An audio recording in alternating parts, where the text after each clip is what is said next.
Hey everybody, welcome to another Diecast review brought to you by Duke Rider. I am coming to you today and we're going to look at William Byron's 2025 Daytona 500 Elite Autographed Diecast. So let's look first at what we get when we order this. First, we ordered this from WilliamByronStore.com.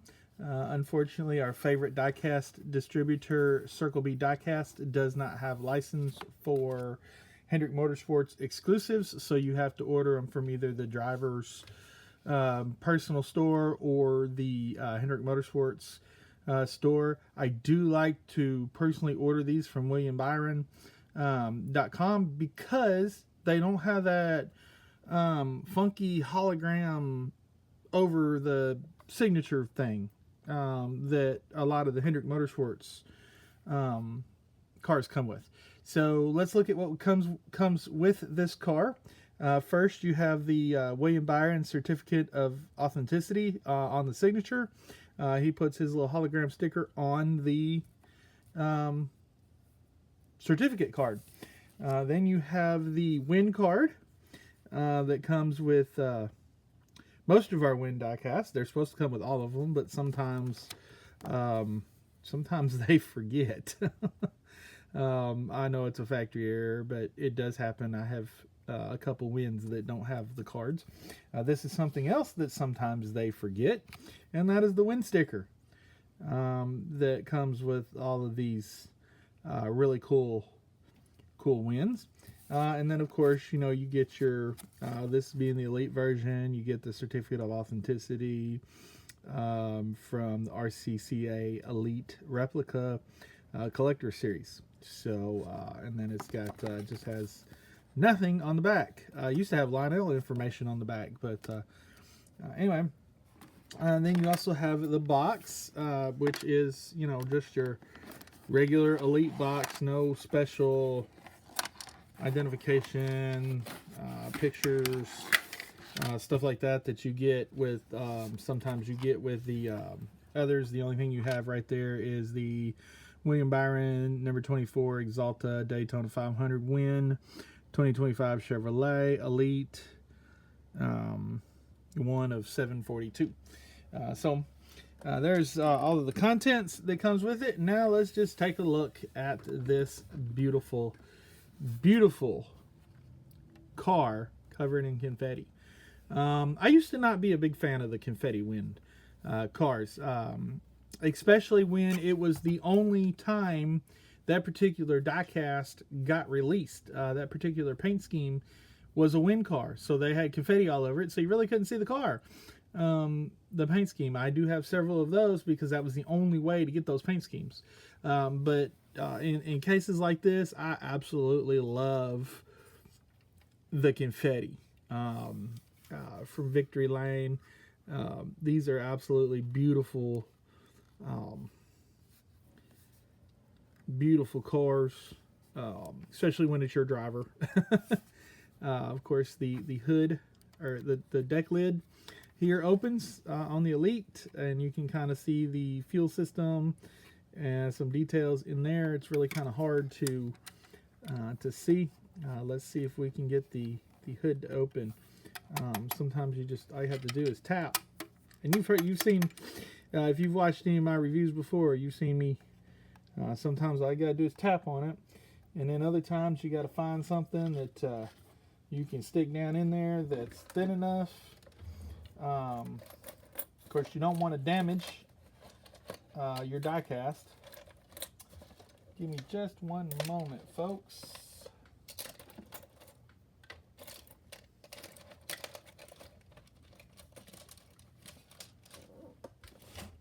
And yes, these are unedited, but I can't find anything where I can open the hood.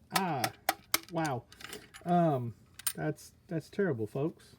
I should have come prepared, but unfortunately I did not. Because usually you just tap on it, tap on the bottom of the car, and you can get the hood to somewhat spring open, or you can get your fingernail under one of the hood the rings on the hood, and I apologize, but y'all know what the engines on these cars look like. You've seen them before. If you've watched any of ours, of course, there you go. You got William Byron's autograph right there on the windshield. Clear, clean, crisp. I really like that. That stands out. But what a beautiful beautiful win this was. His second straight Daytona 500 win. What an awesome scheme. So now what we'll do is we'll compare it to the scheme before it was on the track.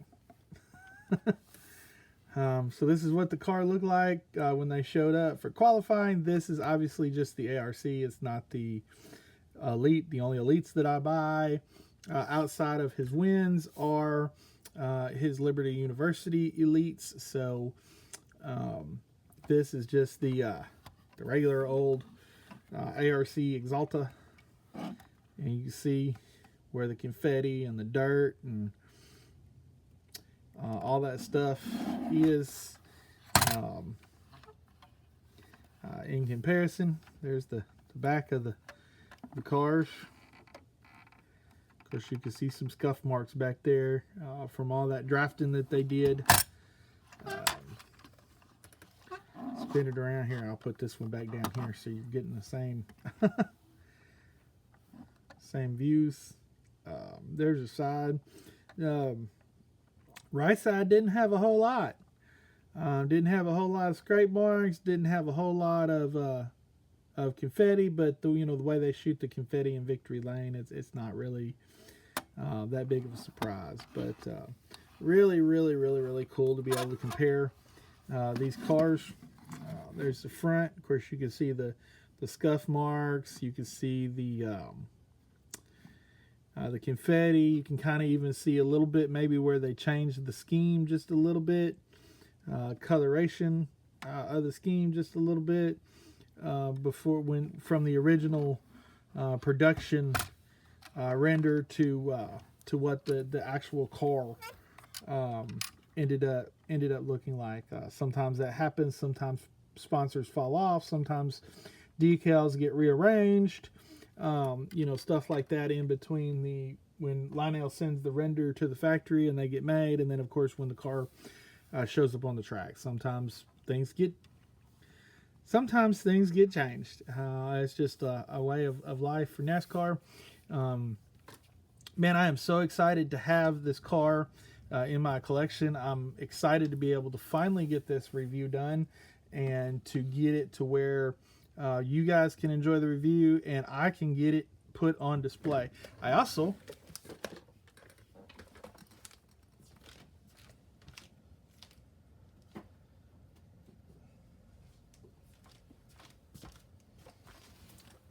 found on eBay. I apologize, y'all. I did not come prepared. But I'm not going to start this video over. This really cool Victory Lane display case. Unfortunately, it did come broken in the mail.